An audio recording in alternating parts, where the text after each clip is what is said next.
मणीयदर्शनम्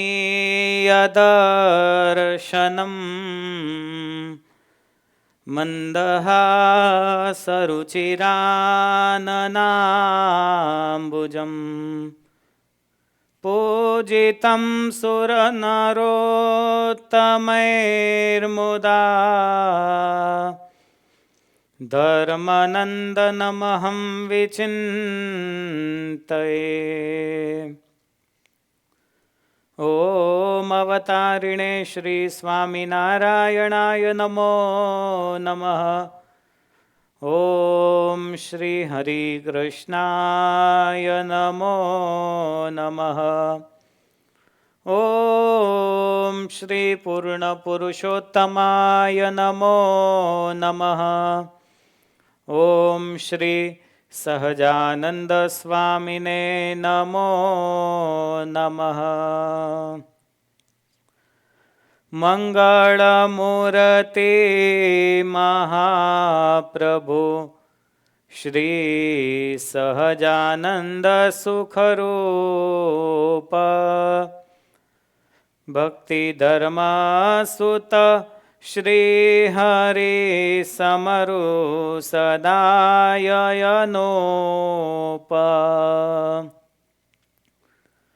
परम दयाळु छो तमे श्री कृष्ण सर्वाधीश प्रथम तमने प्रणमो नमो वारंवार हुशीश प्रथम तमने प्रणमो नमो वारंवार हुशीश। बोलो स्वामीनारायण भगवान की जय। श्री हरि कृष्ण महाराज की जय। श्री लक्ष्मी नारायण देवनी जय। श्री राधा कृष्ण देव की जय। श्री सियावर रामचंद्र भगवान की जय। विघ्न विनायक देव की जय। श्री कष्टभंजन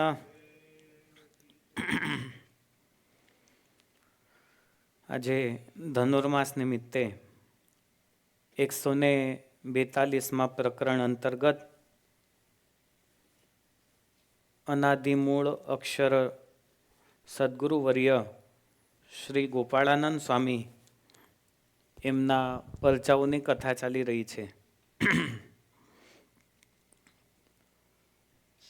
પૂર્વ છાયામાં 4 કડીઓ છે. એમાં એક મહત્વની કડી એટલે પ્રભુ સંગાથે પ્રગટ્યા એવું સદગુરુ નિષ્કુળાનંદ સ્વામીએ કહ્યું. ખરા ભક્ત નામ ખુશાલ. ભગવાનની સાથે જ એમનું પ્રાગટ્ય થયેલું. આ પરચાઓનો મહિમા જો સમજવો હોય તો સદગુરુ ગોપાળાનંદ સ્વામી એમના તરફ મહિમા દ્રષ્ટિ વધે ત્યારે જે શક્ય બને. પ્રભુ સંગાથે પ્રગટ્યા એટલે એક સાથે જન્મ થયો. પણ ખરેખર વાસ્તવમાં 2 મહિનાનું અંતર છે પ્રગટ થવામાં. મહાસુદ 8મ અને ચૈત્ર સુદ 9મી. મહાસુદ 8મ હમણાં આવશે આ મહિનામાં, અને ચૈત્ર સુદને તો હજી વાર છે, એટલે 2 મહિનાનો ફરક પડે. તો પણ કહ્યું કે એક સાથે પ્રગટ્યા. એનો અર્થ એવો થાય કે ભગવાનનો અને સ્વામીનો સંબંધ એ આત્મીય સંબંધ છે. તમારે કોઈ મિત્રનો એક જ મહિનામાં બર્થડે આવતો હોય તો તરત જ એવું કહી દેવામાં આવે કે અમે તો એક સાથે જ છીએ. ભલે જુદા જુદી ડેટ હોય છતાં પણ આત્મીય સંબંધ હોય ત્યારે આવા વાક્યોનો ઉચ્ચાર થાય છે. જ્યારે સ્વામીનો અને ભગવાનનો જે સંબંધ છે એ આત્મીય સંબંધ છે. એ દર્શાવવા માટે અહીંયા એવું લખ્યું કે પ્રાગટ્ય એક સાથે થયેલું છે એવી દિવ્ય કથાઓ છે. ગઈકાલે ચોપાઈની કથા સાંભળી હતી. એવા ભક્ત તે ખરા ખુશાલ, જેને ન ગમે સંસારી ચાલ. બાળપણા મારા ચા ભજને, બીજું કાંઈ ગમ્યું નહીં મને. બીજું કાંઈ જ ગમ્યું નહીં, બસ ફક્ત ને ફક્ત ભજન એને સ્વીકારી લીધું છે. અને એના માટે ગણપતિ દાદાને લાડવા જમાડ્યા એ દ્રષ્ટાંત પ્રસંગ કાલે સાંભળેલો. એવા તો અનેક પ્રસંગ છે. પોતાના મિત્રોને છપૈયા અયોધ્યા લઈ ગયા છે. હવે બંને વચ્ચેનું અંતર કેટલું છે,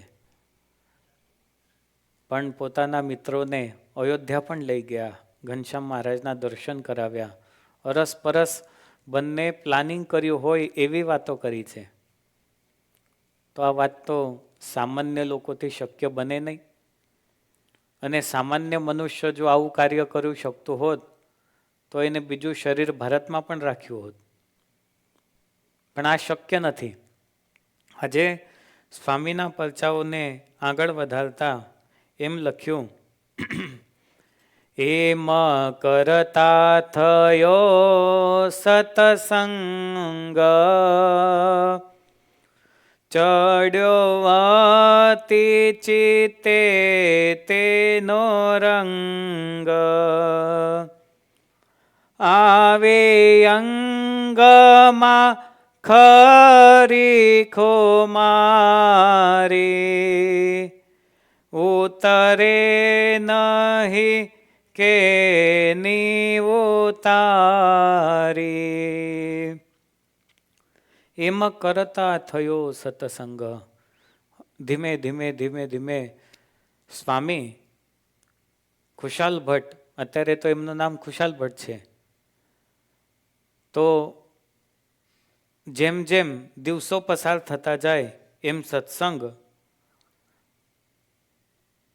એટલે કે સારા પુરુષોનો સંગ અને સત્સંગ પ્રત્યેની રુચિ એનો રંગ વધતો જાય છે.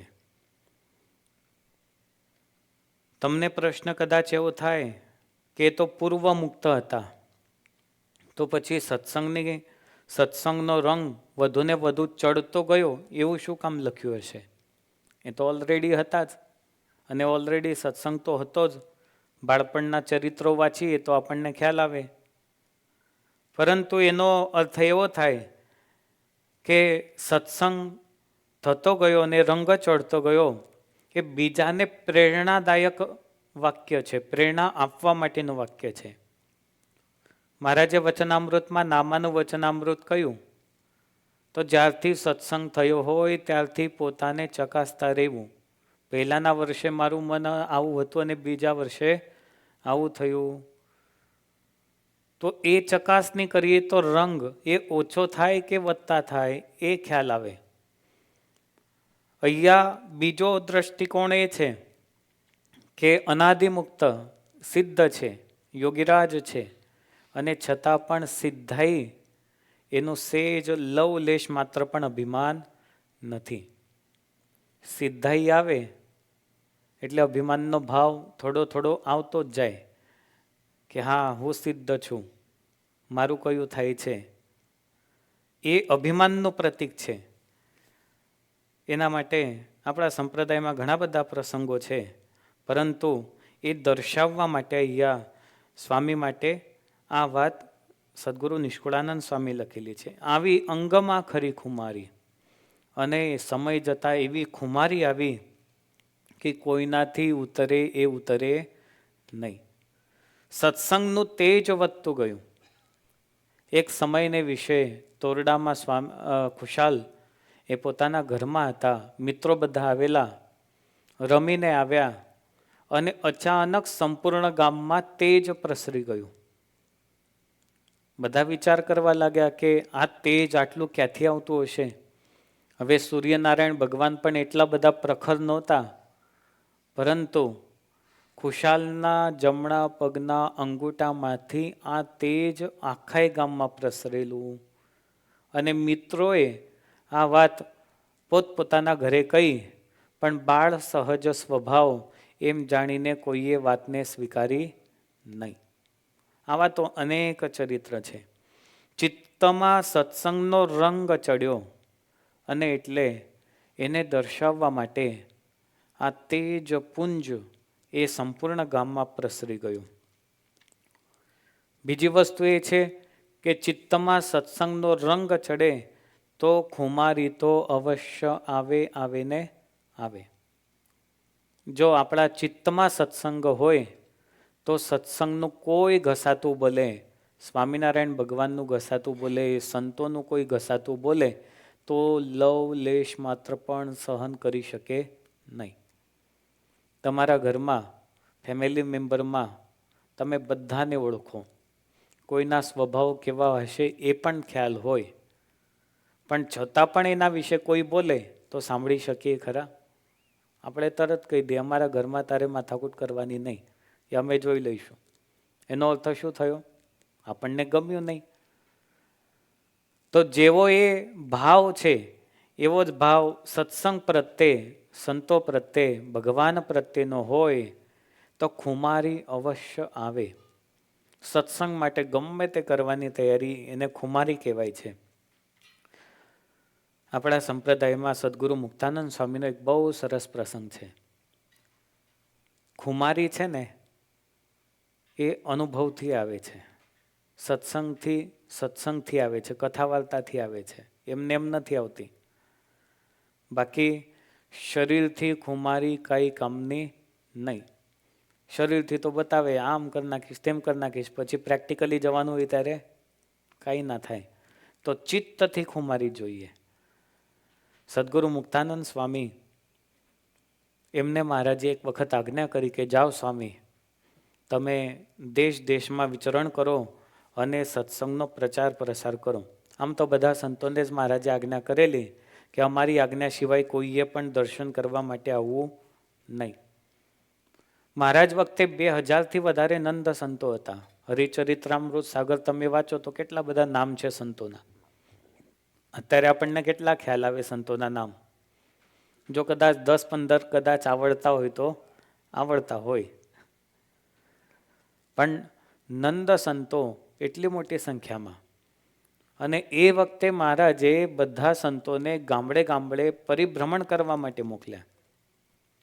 શું વ્યવસ્થા હશે એ વખતે? આજે તો ગામડે ગામડે જઈએ તો મંદિર આવે, ગામડે ગામડે જઈએ તો બધી વ્યવસ્થાઓ આવે. કોઈ વ્યવસ્થા ના હોય તો હરિભગતના મોટા મોટા બંગલાઓ તો ખરા જ. કદાચ મંદિર નાનું હોય તો બંગલાઓમાં પણ રોકાવું પડે, એવી પણ પરિસ્થિતિઓ હોય. હવે સદગુરુ મુક્તાનંદ સ્વામી જેવા સંત કે જે સંપ્રદાયની સત્સંગની માં કહેવાય, એવા સંત એ પણ વાડી, ખેતર કે ગામડાની બહાર કોઈ મંદિર હોય તો એ વડલાની નીચે રોકાઈ જાય, ત્યાં સૂઈ જઈને સત્સંગ કરાવે. અને આ જે સંપ્રદાયમાં જે મોટા મીઠા ફળ દેખાય છે ને, આ સંતો અને હરિભક્તોની મહેનતના ફળ છે. એ વખતે જો કદાચ સંતોએ પરિભ્રમણ ના કર્યું હોત તો તમારા ગામોમાં પણ કદાચ સત્સંગ ના હોત. વર્ષોથી આ ગામમાં બીજ વવાયા, 1-2 હરિભક્તોએ સત્સંગ ધારણ કર્યો હોય, આખું ગામ સત્સંગી થયું હોય, તો આજે કહેવાય કે ભાઈ અમારું ખાખરિયા આખું ગામ સત્સંગી છે, અમારું સાદી આખું સત્સંગી છે, આવું કહેવાય. વાડી કે ખેતર કે મંદિરમાં રોકાય, પણ સદગુરુ મુક્તાનંદ સ્વામીને એવું હતું કે મહારાજના દર્શન સિવાય થોડું પણ સહન ના કરી શકાય. ધારણાથી હૃદયમાં ભગવાનના દર્શન કરે, પણ પ્રત્યક્ષ દર્શન કરવાથી જે સુખ પ્રાપ્ત થાય એ ધારણાથી પણ ન પ્રાપ્ત થાય. એટલે સ્વામીને એમ થાય કે મહારાજના દર્શન થાય તો કેટલું સારું. પાણી વિના જેમ માછલી રહી ના શકે એવી રીતે સદગુરુ મુક્તાનંદ સ્વામી એમની દશા થઈ. જે જગ્યાએ વિચરણ કરતા હતા ત્યાંથી સીધા આવ્યા મહારાજના દર્શન કરવા માટે. રસ્તામાં કોકના દ્વારા સમાચાર મળ્યા કે મહારાજ તો અત્યારે સારંગપુરમાં વિરાજમાન છે, જીવા બાપુના દરબારમાં.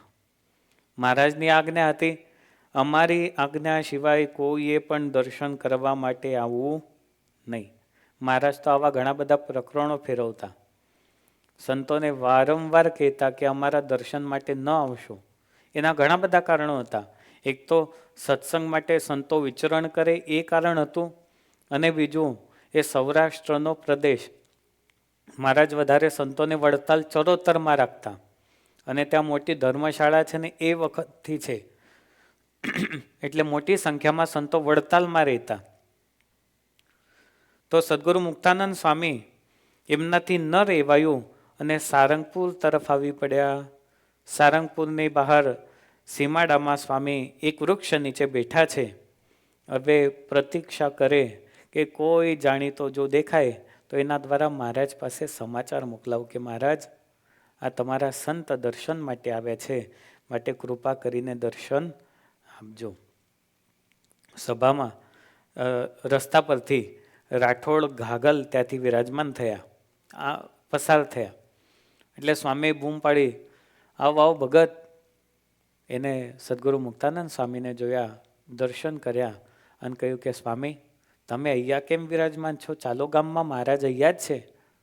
સ્વામી કે ભાઈ અમારું એક કામ કરશો, મહારાજે આજ્ઞા સિવાય દર્શન કરવાની સખ્ત મનાઈ કરી છે. મને બહુ વિયોગ થાય છે મહારાજનો, માટે તમે મહારાજ પાસે જાઓ, આજ્ઞા મેળવો અને મને સમાચાર આપો. રાઠોડ ગાગલ ત્યાંથી દોડતા દોડતા આવ્યા અને મહારાજ પાસે આવીને કે મુક્તાનંદ સ્વામી ત્યાં ગામની બહાર બેઠા છે અને તમારા દર્શન કરવા માટે ઈચ્છા રાખે છે. મહારાજે રાઠોડને કહ્યું તું બેસ બાજુમાં. એને બેસાડી દીધો. કેટલી વાર સુધી મહારાજ તો કંઈ બોલ્યા જ નહીં. ફરી વખત રાઠોડ ઊભા થયા અને કહે છે મહારાજ પેલા ત્યાં બેઠા છે, ભૂખ્યા તરસ્યા છે, તમારા દર્શન કરવા છે, એમને બોલાવી લો તો સારું. મહારાજ કે બેસો તમે. થોડી વાર પછી મહારાજે ભગુજીને ઊભા કર્યા સભામાંથી. ભગુજી ઊભા થાવ.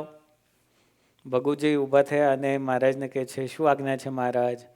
મહારાજ કે ભગુજીને કે જાઓ અને મુક્તાનંદ સ્વામીને કહી આવો કે જે પગલે તમે આવ્યા ને એ પગલે ત્યાં પાછા જતા રહો. આ રાઠોડ વિચાર કરે કે ક્યાંનું કહી દીધું હોત તો પેલા બિચારા ક્યાંના ત્યાં બેઠા છે તો જતા રહ્યા હોત ને. આ તો બેસાડી રાખ્યા આટલી વાર સુધી.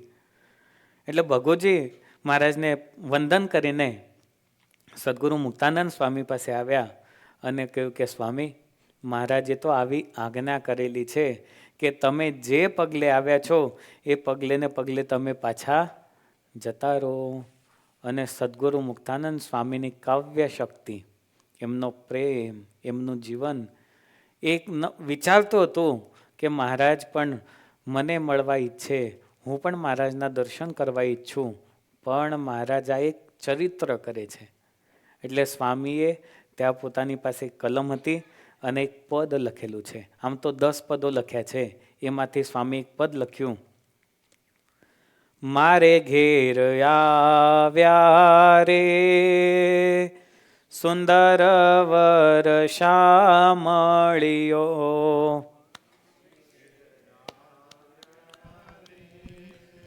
સુંદર વર શામળિયો, મારે ઘેર આવ્યા રે સુંદર વર શામળિયો, મારે ઘેર આવ્યા રે સુંદર વર શામળિયો, હરખ ભરી હો હરિને નિરખો, હરખ ભરીને હું હરિને નિરખું, પિયો પ્રીતમ પાતળિયો રે સુંદર વર શામળિયો, મારે ઘેર આવ્યા રે સુંદર વર સામળિયો. સુખડું દેવાને મન હરી લેવા, મુકડું દેવાન મન હરી લેવા. અમ પર ઢળક ઢળિયા રે, સુંદર વર શામળિયો. મારે ઘેર આવ્યા રે, સુંદર વર સામળિયો. લક્ષ્મીનો વર લાડકવાયો, લક્ષ્મીનો વર લાડકવાયો. અકળ ન જાય કડિયો રે, સુંદર વર શામળિયો. મારે ઘેર આવ્યા રે, સુંદર વર સામળિયો. આ પદ છે ને એના શબ્દો એને જો તમે સમજો તો સ્વામીની સત્સંગની ખુમારી દેખાઈ આવે. 10 પદોમાંનું આ એક પદ છે. મારે ઘેરા આવ્યા રે, સુંદર વર શામળિયો. હવે સ્વામીને કોના ઘરે જવાનું છે? જીવા બાપુના ઘરે જવાનું છે. દર્શન કોના કરવાના છે? મહારાજના કરવાના છે. તોય શું કીધું? મારે ઘેરા આવ્યા રે, સુંદર વર શામળિયો. સ્વામી તો એકલા બેઠા છે, પણ કલમથી આવું શું કામ લખ્યું? મારે ઘેરા આવે રે, સુંદર વર શામળિયો. મહારાજ, તમે ભલે આજ્ઞા નથી આપતા, પણ તમારો પ્રેમ, તમારો આત્મા એ મને બોલાવે છે, એટલે તમે મારા હૃદયમાં આવ્યા છો. અત્યારે મને તમે પોકાર કરી રહ્યા છો. શું દિવ્ય પદો છે ભક્તો! આ નંદ સંતોના ભાવ છે ને એ બહુ દિવ્ય છે. એને એટલે નંદ સંતોના કીર્તનો ગાવાનો અભ્યાસ રાખવો જોઈએ. હરખ ભરી હું હરીને નિરખું, પિયું પ્રીતમ પાતળીઓ રે. હરખ ભરી હું હરીને નિરખું. હવે તો ગયા નથી છતાં પણ કહી દીધું કે હું તો ભરી ભરીને તમારા દર્શન કરું છું. તમને તમારા દર્શન કરીને મને તો બહુ જ આનંદ થાય છે. સુખડું દેવાને મન હરી લેવા, અમ પર અઢળક ઢળિયા રે. હવે તો એવું બતાવી દીધું કે તમારા દર્શને આવવાની જરૂર નથી, તમે અહીંયા આવી ગયા છો. લક્ષ્મીનો વર લાડકવાયો. હવે પાછું છે ને સેજ કોમેન્ટ પણ કરી. લક્ષ્મીનો વર લાડકવાયો, અકળ ન જાય ખડિયો રે. તમને સમજી શકાય એવા નથી, તમને તો હું સમજુ છું. અકળ ન જાય કડિયો રે. તમને કોઈ સમજી શકતા નથી, છતાં પણ તમને સમજો છું. તમે મને તમારી પાસે બોલાવો છો. અને છેલ્લી કડીમાં કહ્યું, મુક્તાનંદ મોહનની મેરે,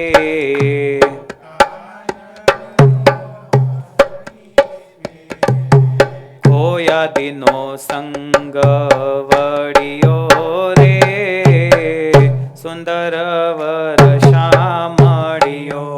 મારે ઘેર આવ્યા રે, સુંદર વર સામળિયો. આ 10 પદો લખ્યા. સ્વામીની કાવ્ય છટા કેટલી અદ્ભુત હશે! તરત જ ફટફટ ફટફટ મનના ભાવો પદના માધ્યમથી લખ્યા અને ભગુજીને કહ્યું છે કે આ મહારાજને તમે આપો, હું પ્રતીક્ષા કરું છું. આ કાગળ જેવા મહારાજ પાસે આવ્યા, મહારાજે આ પદ વાંચ્યું છે અને તરત જ ભગુજીને કહ્યું કે જેવા પગલે એવા પાછા ના વળતા, એ પગલાને આગળ વધારો ને અમારી તરફ સ્વામીને લઈ આવો. હવે ખુમારી એ અર્થમાં જોવાની છે, સત્સંગની ખુમારી.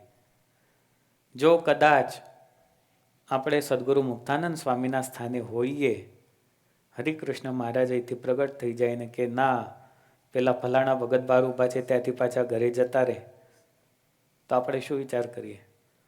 આમને તો મારી કંઈ વેલ્યુ જ નથી. મેં આટલું બધું ડોનેશન કર્યું, મેં આટલી બધી સેવા કરી અને મને પાછો જવાનું કહી દીધું. આજ પછી આ મંદિરને જોવાનું નહીં, અહીંથી જવું તો એ દ્રષ્ટિ નહીં નાખવું. આપણે આપણા તરફ જો દ્રષ્ટિ કરીએ તો શું સત્સંગમાં સદગુરુ મુક્તાનંદ સ્વામી જેવી ખુમારી આપણામાં છે? એ વિચારવાનું છે.